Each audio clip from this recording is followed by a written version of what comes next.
Look at that. Fuck you. Fuck you. And what? Fuck you. Look at that. Look, grab me. In Minnesota. Remember that story that the news played about two citizens that were grabbed aggressively at Target? Then they were basically children. Well, there's a lot more to that story that they didn't tell.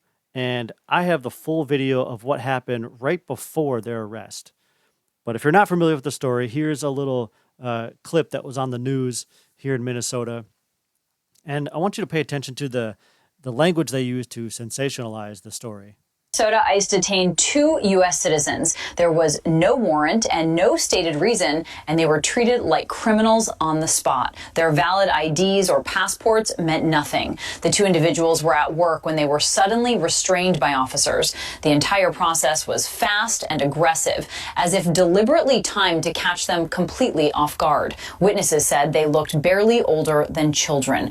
People at the scene tried to intervene. A woman wearing red stepped forward, repeatedly stating that they were U.S. citizens, demanding that officers verify their identities and explain their actions. But her voice was ignored, and the enforcement continued.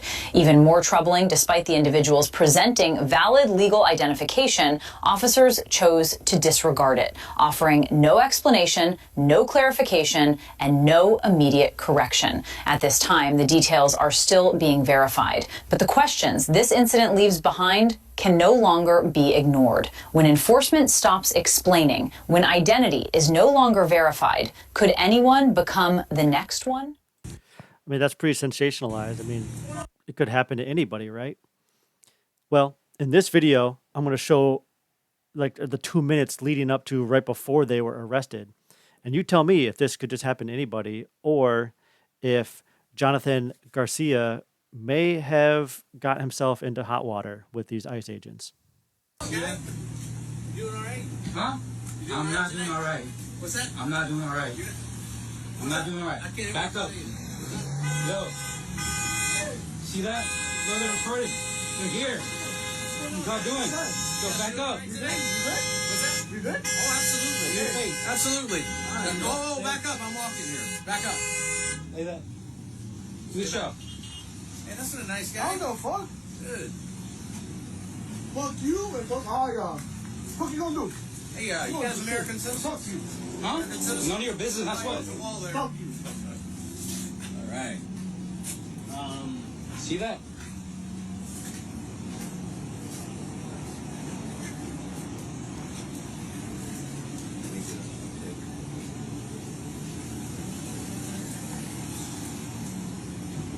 Blocking traffic. Look at that. Bunch of y'all right there. Fuck every single one of y'all. Look at that. Just gonna get a pic. Hold on. Go ahead, take a pic right there. Let me get one of this guy here. Right here. Appreciate that. Fuck you. Huh? Fuck you. Fuck you. Fuck you. Fuck you. Fuck you. Fuck you. Hey, don't touch him. Don't touch him. What are you doing? Come on. Yo. I work this, bro. Yeah, you work. Look at that. Fuck you. Fuck you. And what? Fuck you. Look at that. Look, grab him. Look, grab him. Yo, let him go. Let him go. So the next part is a series of clips that I compiled together from TikTok and from Instagram of different angles of Mr. Garcia getting arrested or detained.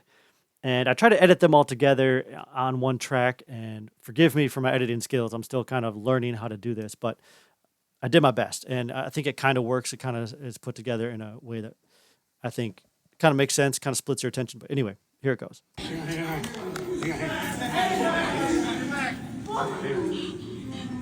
guys are all on video. Do they have?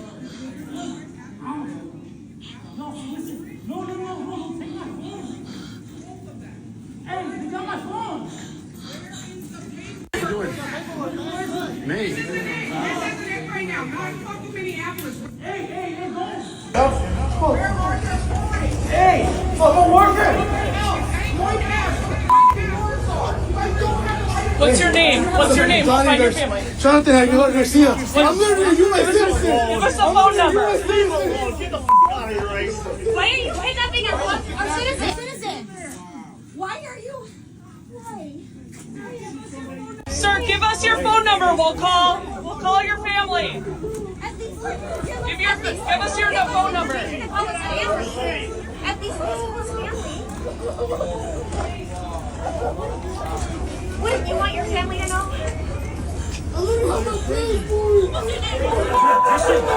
him get out his passport.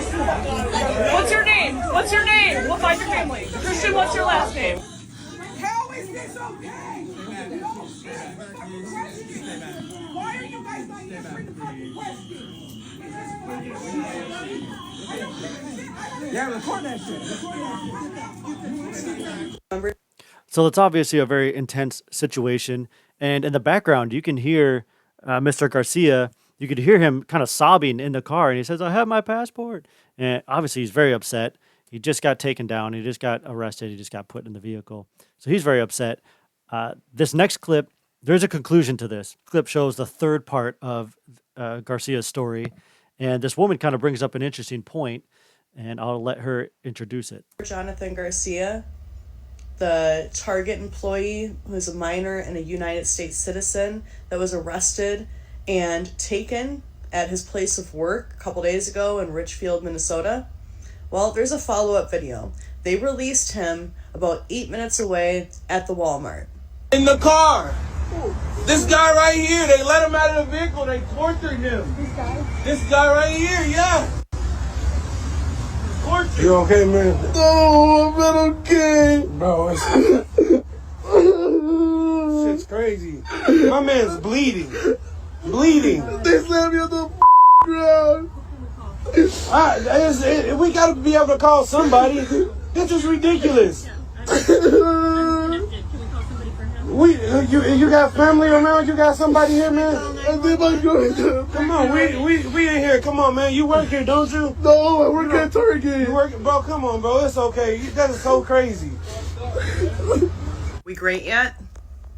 He's a child. They literally took him, beat him up, and then threw him out. If that was your kid, how would you feel about that? That's an interesting point. How would you feel about that if that was your child? I mean, it's horrible to see, to hear him sobbing like that. He's obviously very upset, very hurt, very traumatic experience for him. I have to give much respect to the guy that embraced him when he was walking down the sidewalk. He put his arm around him and showed him a lot of love and empathy, and really appreciate that. That seems like a really kind-hearted man. But going back to Garcia, there's just something I wanted to point out, is that he really put himself in a predicament here, and I'm not trying to victim blame. However, just take a look at this. He's a child. Fuck you. Fuck you. Fuck you. Fuck you. Hey, don't touch him. Don't touch him. What are you doing? Come on. Yo. I work this, bro. Yeah, he works. Look at that. Fuck you. Fuck you. And what? Fuck you. If that was your kid, how would you feel about that? She says he's a child. He's a child. And the news said these were barely children, or barely older than children. But the way he's talking doesn't seem like how a child would talk, especially to a law enforcement. I'm not saying he deserved what he got. I'm just saying he could have handled that a lot differently. And I think he learned a real tough lesson of, how he interacted that day. And so just to recap, just real quickly, here's what happened. Hey, fucking worker! Oh, I'm not okay. Shit's crazy. And one final point before I wrap it up is this video was taken after that whole arrest happened. And here we see the Border Patrol guy and the other agents walking through Target, and it looks like they just came out of the probably office, the management area. And it's still unknown or unclear what they were doing inside Target. Maybe after the arrest, they went inside to talk to management, or maybe they were on their way to talk to management and had nothing to do with these two citizens that they arrested, these two guys. Maybe they were just on their way into Target for other reasons, And they just happened to arrest those guys because of they were running their mouth into the agents. If those guys, maybe, I'm not saying I know the answer, but maybe if they just would have avoided the agents or said, yes, I'm a citizen, or I don't answer questions. I don't answer questions. I invoke my right to remain silent. Maybe this whole thing could have been avoided for those two guys. Again, I don't know. I can't say that for certain, but it's unclear. But what do you guys think? Do you guys think that they were running their mouth and they got themselves in hot water? Or, I mean, we know that ICE is kind of aggressive in this city right now, but do you think that whole thing could have been avoided with just a little bit of respect and, maybe invoking your rights to remain silent?